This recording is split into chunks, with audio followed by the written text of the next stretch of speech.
하나님의 나팔 소리 천지 진동할 때에 예수 영광 중에 구름 타시고 천사들을 세계 만국 모든 곳에 보내어 구원받은 성도들을 모으리. 나팔 불 때 나의 이름, 나팔 불 때 나의 이름, 나팔 불 때 나의 이름, 부를 때에 잔치 참여하겠네.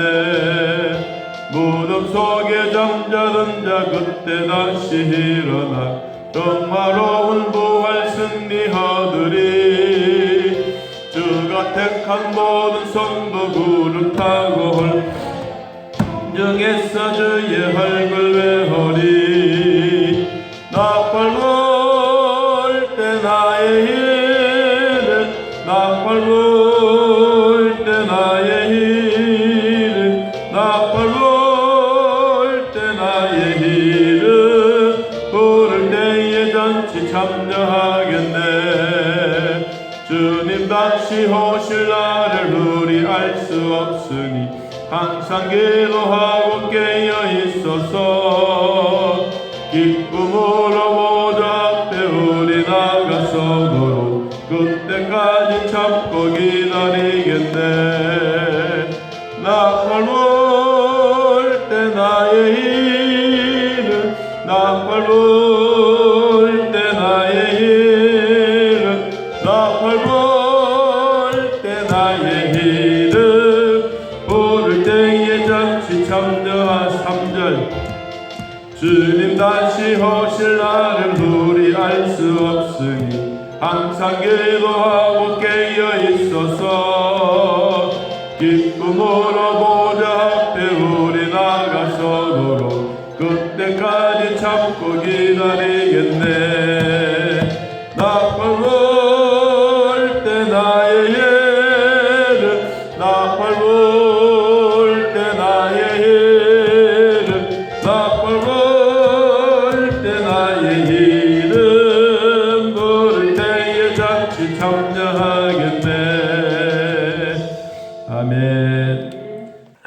79편은 범죄한 이스라엘이 적국의 침략을 받아서 멸망한 상황에서 하나님 앞에 회개하고 또 하나님은 이들의 죄를 용서해 주고 구원을 호소하고 있는 내용이 79편의 내용입니다.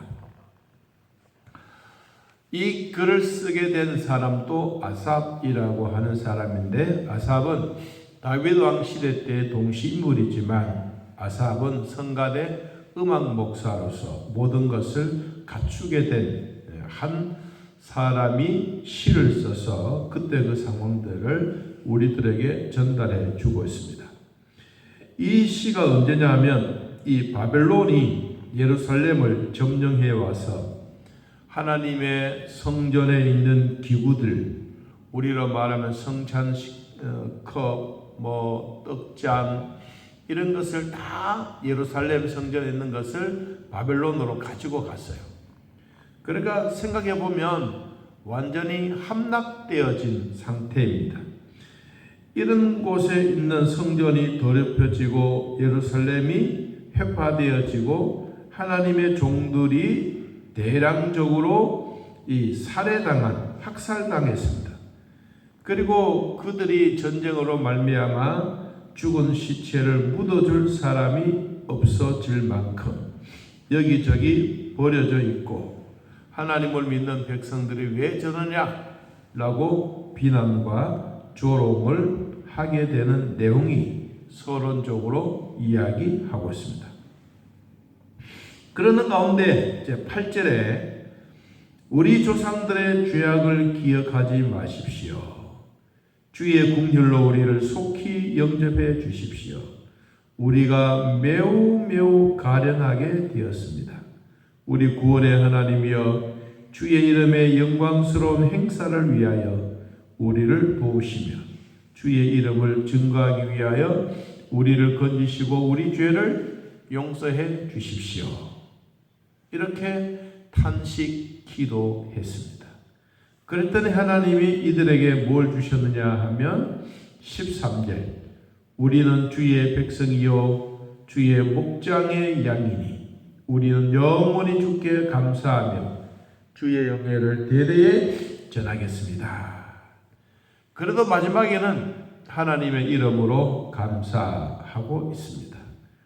자, 오늘 내용은 이와 같이 좀 비참한 나라가 없으면 이런 나라의 사람들, 지도자들, 백성들 모두가 시체가 되고 죽음에서 헤어나지 못하는 그런 비방과 조롱과 손가락질을 받는 이러한 일이 일어난다. 우리는 10편에 있는 79편에는 이 내용을 읽어보면 진정한 예배자로서 하나님의 성전에 있다는 것이 얼마나 행복하다는 것을 말해주고 있습니다. 그래서 성전은 거룩한 것처럼 우리 백성들도 하나님의 자녀들도 거룩하게 살아가야 된다고 거듭 이야기를 하고 있습니다. 성도들에게 있어서 성전이 그만큼 귀하다면 성도는 성전을 보존해야 할 책임과 의무가 있습니다. 다시 말하면 비가 새면 스레트를 다시 이든지 비가 안 새게 만들고 유리 창문이 깨지게 되면 유리를 갈아 넣는 것처럼 하나님의 성전을 보존해야 할 의무와 책임이 있다는 것입니다. 특별히 이 유대인들에게는 하나님을 모독하는 일, 하나님을 업신여기고 하나님을 조롱하는 그러한 일을 하는 것을 아주 싫어합니다. 또 그것만 아니라 하나님의 성전을 거룩하게 기억하고 성전을 업신여기고 성전을 조롱하고 성전을 더럽히고 성전을 향하여 손가락질하고 성전을 향하여 욕하는 사람들을 아주 미워합니다. 그래서 오늘 성경에 뭐라고 말했습니까? 자, 79편 1절 말씀 봅니다. 하나님이여 누가 이방 나라들이 주의 기업의 땅에 쳐들어왔습니다. 주의 성전을 더럽히고 예루살렘이 돌무덤이 되었습니다. 여러분 이 말은 뭐예요? 예루살렘 성이 함락이 되어지고 성전이 더럽혔다고 하는 것은 성전이 짓밟아지고 성전이 파괴되었다는 말입니다. 이 79편에 있는 이 말씀을 우리가 읽어보면 지금 러시아와 우크라이나가 전쟁하고 있는 이 전쟁 속에 있는 것과 마찬가지입니다. 여러분 전쟁은 아무리 능하게 하더라도 결국은 뭐요? 전쟁 속에서 일어나고 있는 모든 것은 결국은 죽음의 길로 가는 것입니다. 지금은 이 러시아에 있는 이런 무기들이 거의 다 재래식에 거의 다 소비됐습니다. 그리고 자기네들이 진짜 신신 무기들을 가지고 우크라이나를 전쟁하고 그랬지만은 이 무기를 만드는 공장이 바닥이 난 거예요. 그래서 러시아 대통령이 이제 항복할 때가 안 됐나라고 이야기를 합니다. 그런데 우크라이나에 있는 이 나라는 이 우방들의 지원을 받고 미국의 지원을 받고 영국과 독일의 지원을 받습니다. 이제까지 전쟁은 그냥 단순하게 수류탄 던지고 총 쏘고 이런 전쟁이었다 그러면 이제 지금부터 전쟁이 진짜 무서운 전쟁이에요. 이게 이제 미사일이 쏘아지고 그리고 미사일만 쏘는 것이 아니라 탱크들도 이 아주 폭격기 무서운 것으로 비행기가 뜨고 이제까지 경험하지 못했던 전쟁이 지금부터 일어나는 거예요. 여러분 우리 옛날에 6.25 전쟁 때 저는 그때는 태어나지도 않았습니다만은 역사적으로 보면 탱크가 그렇게 무서웠어요. 탱크 한 대면 이런 군 이거 휩쓰는 거는 시간 문제였어요. 그런데 탱크도 요사이는 아무리 큰 탱크 오더라도 이 포탄 하나가 있으면 딱 맞추면 그 탱크가 박살이 나요. 또 그것만 아닙니다. 요사이 드론이라고 해서 말이죠. 드론 하늘을 붕 뛰어가요. 그럼 하늘에서 저 멀리서 적군들이 다 보이는 거예요. 이 드론을 공중에서 높이 띄어서. 그러니까 이 공중에서 날아서 이렇게 쫙 보면 적군이 탱크가 몇 대가 오고 병력이 뭐가 오고 그거는 군수물자가 뭐고 이런 것이 다 한눈에 파악되는 거예요. 그럼 두려움에서 그 맞췄던 것을 여기서 뭐 폭격을 하는 거예요. 여러분, 전쟁은 옛날과 지금은 아주 차이가 많이 납니다. 그리고 백성들이요, 이 전쟁을 무서워하지 않아요. 제가 요사이도 우크라이나 전쟁을 이렇게 참 세밀히 보고 있는데 뭘 보느냐 하면 국민들이 자기네들이 그 적군의 헬기가 날아오면 자기네들 포탄을 가지고 적군 헬기를 맞추는 그것을 영상을 찍은 거예요. 그래가지고 그것을 대대적으로 요사이 말 유튜브에 막 올립니다. 여러분, 그러면 그런 유튜브를 보고 전쟁하는 군인들이나 우크라이나 백성들이 용기가 백배해지는 거예요. 그런데 소련 사람들은, 러시아 사람들은 탱크가 막 이 기름이 없지요. 그러니까 뭐 전쟁하러 가다가도 탱크가 섞으면 전쟁을 할 수가 없잖아요. 먹을 것 없지요. 그러니까 이 우크라이나에 있는 백성들이 빵을 갖다 주는 거예요. 당신네들이 쳐들어왔지만 우리는 당신들을 사랑합니다. 그래서 빵을 주면 빵을 가지고 먹으면서 막 우는 거예요. 그걸 또 동영상을 찍어가지고, 그리고는 전화기를 가지고 자기 그 소련에 있는 엄마 부모님에게 막 말하는 거예요. 엄마, 나는 이 전쟁인 줄도 모르고 왔는데 막상 와서 보니까 내 옆에 있는 군사들이 죽었고 많은 사람들 죽었다. 나 죽기 싫어. 엄마, 나 좀 살려줘. 막 이런 울면서 영상을 찍은 것을 여러분 대대적으로 방영해 보십시오. 러시아 사람들은 그런 것을 들으면 무슨 억장이 무너지지 않겠습니까? 또 우크라이나 사람은 그런 것을 보면 더 힘과 용기가 생기는 거예요. 여러분, 결국은 뭐예요? 하나님은 고아와 과부들을 불쌍히 여기고 먹어서 대접하는 사람들에게 하나님은 손을 들어주셔. 그런데 러시아는 결국은 자기네 땅이 아니라고 해서 엄청난 폭격을 들어붙지만 결국은 러시아가 백기를 들고 말 거예요. 왜냐? 우방도 도와주고 무기도 있지만은 그들에게는 예배가 있어요. 그들은 예배. 하나님의 성전에서 예배. 여러분, 전쟁 속에서도 예배 드린다는 게 쉬운 일이 아니지 않습니까? 어느 아이가 나와서 나도 살고 싶다. 우리로 말하면 초등학생이에요. 나도 살고 싶다. 난 햇빛을 보고 싶다. 왜? 나는 2개월 동안 공장 안에 갇혀져 가지고 난 2개월 동안 햇빛도 보지 못했어. 나 햇빛이 보고 싶다. 여러분, 우리가 가만히 생각해 보면 자유민주주의 속에서 햇빛 보는 것 감사. 여러분, 공기 주는 것 감사. 그리고 우리 자유스럽게 예배 드릴 수 있는 것 감사. 여러분, 이런 감사들을 생각하면 이 오늘날 우리들에게 수많은 전쟁이 일어나지 않도록 우리는 기도해야 되고, 그러려면 우리의 군사력도 여러분 강해야 돼요. 여러분, 우리나라의 군사력은 세계 6위입니다. 6위. 이건 적은 게 아닙니다. 이 어마어마한 대국들의 어깨를 겨눌 수 있을 만큼 우리나라 이런 대국이에요. 그런데 적국들이 쳐들어왔을 때 결과적으로 어떻게 되느냐? 이렇게 말했습니다. 2절에 그들이 주의 종들의 시체를 공중에 새에게 밥으로 주고 주의 성도들의 육체가 죽은 시체가 땅의 짐승들에게 주고 그들의 피가 예루살렘 사방에 물같이 강물같이 흐르고 거기에는 죽었던 사람들이 매장하는 자가 없다. 이게 바로 뭐냐? 적군들이 쳐들어오면 전쟁에서 이러한 일이 일어나게 되는 것이다. 우리는 우리 이웃에게 비방거리가 되고 우리를 애워싼 자들에게 조소와 이 조롱을 받게 됩니다. 여호와여, 어느 때까지 우리를 이렇게 두시렵니까? 하나님이여, 언제까지 영원히 노하시겠습니까? 주의 질투가 불붙는 하시겠습니까? 주를 알지 아니하는 민족들과 주의 이름을 부르지 아니하는 나라에게 주의 진노를 쏟아 부어 주옵소서. 이제 우리에게도 좀 이런 것을 이기게 해 주십시오. 여러분, 이것이 아삽의 이 적군들이 쳐들어왔을 때 그의 기도의 제목이고 그가 하나님 앞에 살아갔던 경고의 음성을 들었습니다. 여러분, 우리도 하나님의 경고의 음성을 듣는 자가 복이 있습니다. 이 복이 바로 뭐냐? 요한계시록을 보면 이런 순교자들의 영혼이 하나님께 호소하는 내용이 나와요.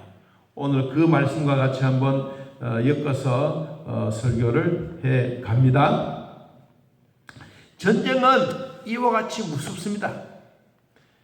적군이 쳐들어오면 나라만 그런 게 아닙니다. 백성들도 그렇고 가정도 그렇고 교회도 그렇고 모든 사람들이 이렇게 쑥대밭이 되어져 갑니다. 자, 하나님이 오늘날 저와 여러분에게 요한계시록에서 보여주고 있는 이런 순교자들이 성령이 충만해서 하나님의 말씀을 가지고 살았는데 이 순교자들의 영혼이 하나님 앞에 호소하는 내용을 같이 한번 보겠습니다.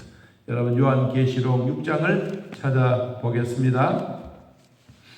요한계시록 6장 한번 찾아보시기를 바랍니다. 사도 요한이 하나님의 나라 천당에 올라가서 하나님의 나라에 이루어진 것을 쫙 보고 있는 가운데 거기에 두루마리가 7개가 놓여 있어요. 두루마리 7개.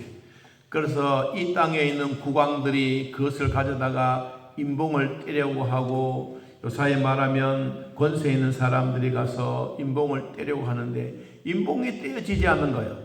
그런데 성경 말씀에 보니까 어린 양 예수님이 뚜벅뚜벅 걸어오시더니만은 그 인봉이 딱 뚜껑에 닫혀져 있는 이것을 예수님이 오셔서 이 인봉 하나하나를 떼내고 있습니다.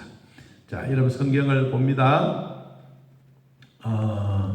3절에 둘째 인을 떼실 때에 내가 들으니 그러세요. 두 번째 인을 떼고 그 다음에 5절 셋째 인을 떼실 때에 내가 들으니 세 번째 인을 떼고 7절 넷째 인을 떼실 때에 내가 넷째 생물의 음성을 들으니 말했고 그 다음에 9절 다섯째 인을 떼실 때에 내가 보니 세례 요한이 보았습니다. 자, 이 말씀을 우리 한번 같이 읽어보는 거예요. 자, 9절 내가 보니 같이 한번 읽어봅니다. 하나님의 말씀과 그들이 가진 증거로 말미암아 죽임을 당한 누가 영혼들이 제단 아래에 앉아있다. 이 말이 뭐냐니까 천당 가 있던 순교자들이 하나님의 성전 아래에 앉아서 하나님 앞에 예배하고 감사하고 있습니다.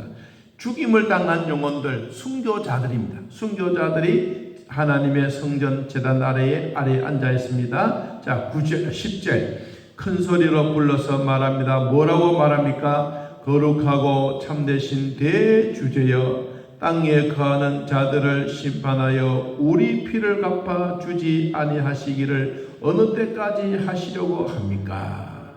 이 순교자들이 하나님의 성전에 엎드려 하나님, 거룩하신 하나님, 참되신 하나님, 이 땅의 순교자들이 심판을 받고 우리의 피를 갚아주지 않습니까? 환난을 받고 핍박을 받고 피를 뿌리고 간 곳곳마다 순교자들이 하나님 앞에 호소합니다. 언제까지 이 백성들을 이렇게 두시렵니까?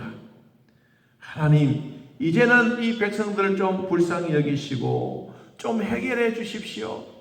여러분, 오늘날 우리들에게도 큰 시험도 있고 큰 환난도 있고 큰 위기도 있고 어떨 때는 나라마다 전쟁이 일어나는 이런 위기 속에 있더라도 하나님은 오늘 순교자들이 뭐라고 말합니까? 하나님, 이들이 힘들고 어려운데 이들을 한번 구원의 손길을 베풀어 주시고 이 땅에 코로나가 완전히 종식되게 하시고 이 순교자들이 하나님의 우편에 앉아서 우리에게 뭐랍니까? 계속적으로 기도하고 있는 거예요.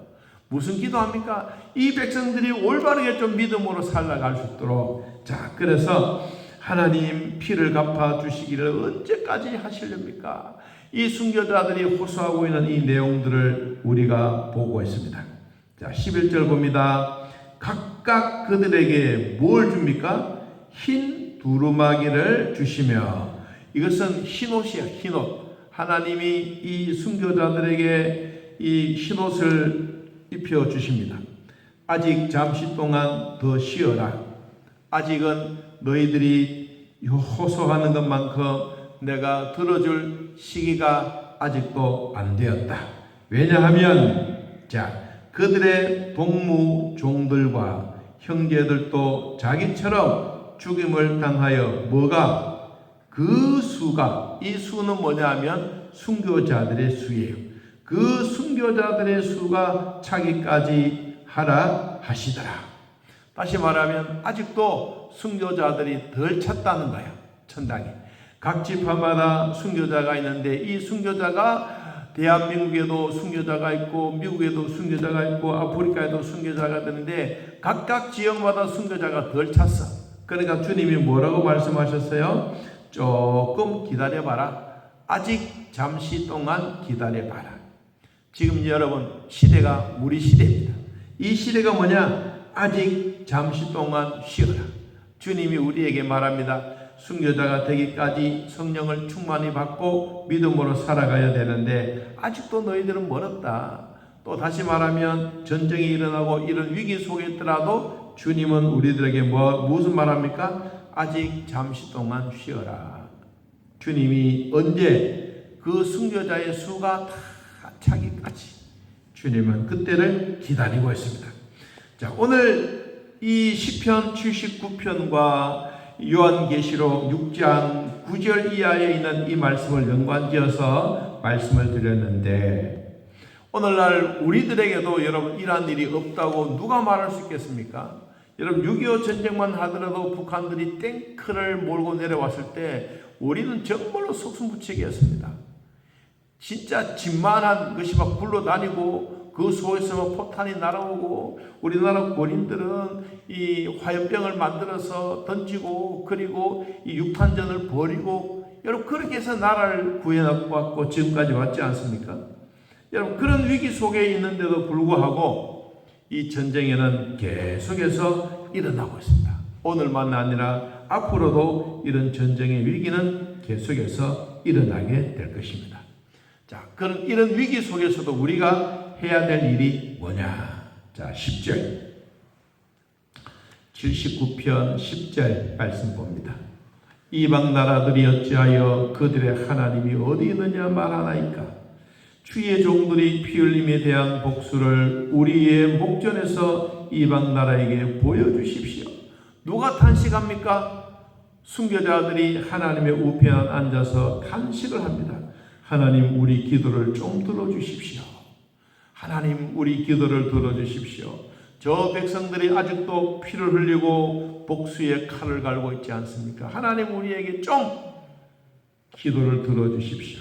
여러분 우리 예수님이 기도하는 기도도 있지만 이 순교자들이 하나님 앞에 기도하는 내용도 있습니다.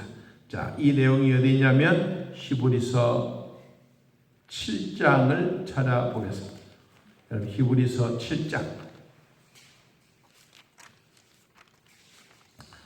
히브리서 야고보서니까 히브리서 7장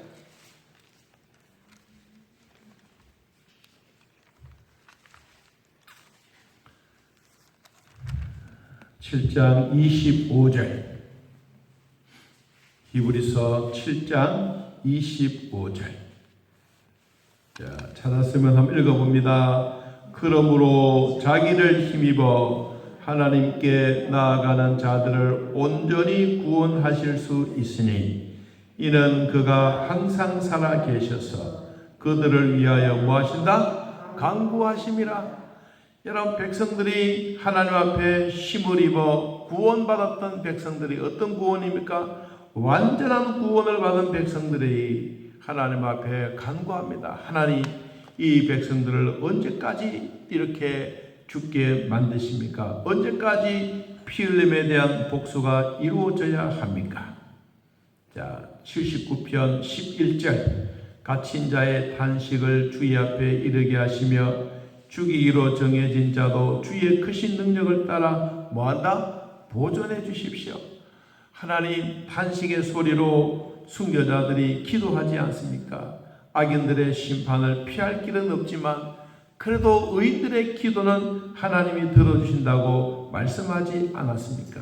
상한 심령으로 드리는 성도들의 기도는 하나님이 외면하지 않는다고 말씀하지 않았습니까? 이들의 기도를 들으시고 우리들에게 하나님의 크신 능력을 따라 이기게 해 주십시오. 이것이 여러분 이 순교자들의 기도입니다. 이 기도의 힘이 오늘날 온 세계에 뻗쳐서 지금도 성령께서 각 나라마다 다스리시고 각 교회마다 주인이 되시고 우리 심령에도 주인이 되셨던 그분이 오늘도 우리들에게 이렇게 말씀합니다. 12절 주여 우리 이웃이 주를 비방한 그 비방을 그들의 품에 7배나 갚아 주십시오. 저 악한 세력들, 순교자를 만드는 저 사람들의 하나님 피로 갚아 주시되 그들의 품에 7배나 갚아 주셔서 우리들에게 다시 회복시켜 주시기를 원합니다. 이 순교자들의 기도입니다. 자, 오늘 말씀을 정리하면 대한민국도 이런 위기 속에 한번 있었지 않습니까? 또 나라만 그런 게 아닙니다. 여러분, 교회도 개인적으로도 이런 위기 다 닥쳐옵니다. 이런 위기를 닥쳐올 때마다 우리가 해야 할 일은 뭘까? 순교자의 마음을 가지고 순교자의 영혼이 하나님 앞에 호소하는 것처럼 우리의 기도를 받으시는 하나님이 우리가 착한 마음을 가지고 성실한 마음으로 하나님 앞에 기도하는 일, 이렇게 하면 하나님은 성도들의 기도를 절대로 외면하지 않습니다. 오늘 또 구원받았던 하나님의 백성들에게 예배가 회복되어지고 하나님께 감사, 하나님의 영예를 대대로 전해가는 믿음의 성도들 되시기를 예수님의 이름으로 축복합니다. 하나님 아버지, 오늘 또 우리들을 돌봐주셔서 믿음으로 살게 하시니 감사합니다. 하나님의 성전에 예배드리는 자들 거룩한 모습으로 하나님 앞에 나오게 하시고 성도는 하나님의 성전을 잘 보존하여 우리의 후손들에게도 물려줄 수 있는 은혜가 있게 하여 주옵소서. 하나님, 이방 나라들이 쳐들어와 예루살렘이 돌무덤이 되고 주의 종들이 죽고 주의 성도들이 육체가 짐승들을 먹어가는 이런 위기 속에 있다 할지라도 하나님의 순교자들이 이런 모습을 보고 하나님 앞에 호소합니다. 주여, 어느 때까지 이들이 탄식하며 이들이 피를 흘려야 되느냐고 순교자들이 우리를 향하여 기도하고 있습니다. 하나님이 말씀하셨습니다. 조금도 기다리라, 잠시 쉬라고 말씀하시던 주여, 이 땅에 우리에게도 이런 역경과 고통을 당하고 있다 할지라도 하나님을 바라보고 하나님을 의지하고 살아가게 사오니 우리들을 악인들과 같이 심판하지 말게 하여 주시고 우리의 기도를 하나님 응답하여 주옵소서. 먼저 하나님의 영광을 위한 기도 기쁘게 응답받으시던 주님, 우리의 기도를 기쁘시게 받으시고 빨리빨리 응답해 주시기를 원합니다. 병원에 입원되어 있는 사람 권사님, 하나님 치료해 주시고 두려운 마음 떠나가게 하옵소서. 하나님을 의지하고 주님 앞에 나아가는 모든 자들마다 위로와 평강의 복을 주시고 가정에서 예배드리는 우리 믿음의 식구들에게도 항상 성령의 능력이 임하게 하옵소서. 오늘도 하나님 믿음으로 살려고 몸부림치며 찬송하며 기쁨으로 나오는 모든 자들에게도 하나님 신령한 은혜로 채워 주옵소서. 예수님의 이름으로 기도하옵나이다. 아멘. 하늘에 계신 우리 아버지여, 이름이 거룩히 여김을 받으시오며 나라의 마옵시며 뜻이 하늘에서 이루어진 것 같이 땅에서도 이루어지이다. 오늘날 우리에게 일용할 양식을 주옵시고 우리가 우리에게 죄진 자를 사하여 준 것 같이 우리 죄를 사하여 주옵시고 우리를 시험에 들게 하지 마옵시고 다만 악에서 구하옵소서. 대나라와 권세와 영광이 아버지께 영원히 있사옵나이다. 아멘. 감사합니다.